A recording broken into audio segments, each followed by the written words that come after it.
A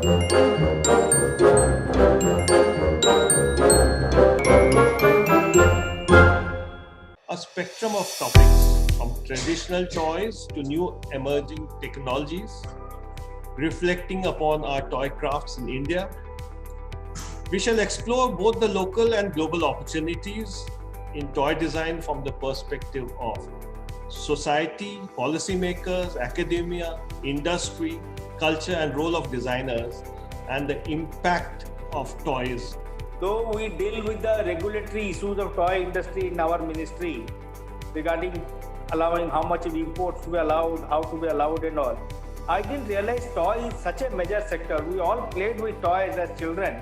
The sheer importance of toys in education and learning, in developing the value systems of the country, in shaping the value systems of the country. So the potential is tremendous. All know that Indian toy market has enormous potential, considering the population and considering its large population, and almost 50% of our people are less than 25 years of age, meaning that the children are there and they are looking for the toy. Problem solving, critical thinking, creativity, etc. are some of the soft skills that are being valued today and into the future, and into the sorts of industries and organizations that the 21st century demands. And perhaps this pandemic has demonstrated the significance of these trends more than ever.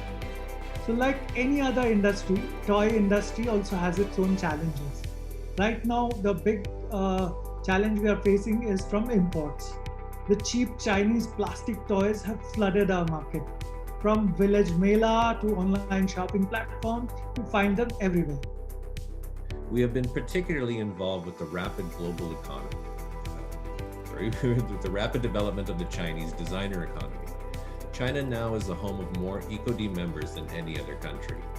These global influences have deeply and fundamentally affected EcoD's structure, perspectives, and agendas, making us more diverse and more attentive to the social obligations of designing.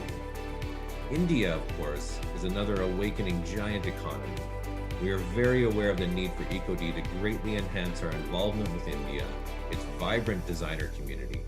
And toy becomes a trigger for having this interesting design thinking, design doing about what we can bring to children, what we can bring to people. When I talk about empowering, we need to empower also the toy provider, the toy maker, the toy industrialist. Toys. So toys is something that, we are integral part of any child's life.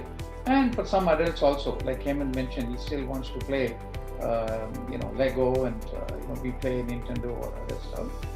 They are a constant companions besides parents. When parents are not around or they get bored of the parents, they are constantly playing with the toys. So therefore, whether it is a plush toy in their alongside their bed or just playing around, toys are constant companions. And they learn the basic skills from toys before they even begin to speak. As you can see, imagine a 3-month-old baby getting a little bit of a thing that, be hung on their, little cradle. It starts from there. And then children very easily bond. Supposing somebody's child is visiting us, so we still have toys, even though I have no young children, because we want to get them engaged quickly so that they feel at home with the toys rather than with the adults.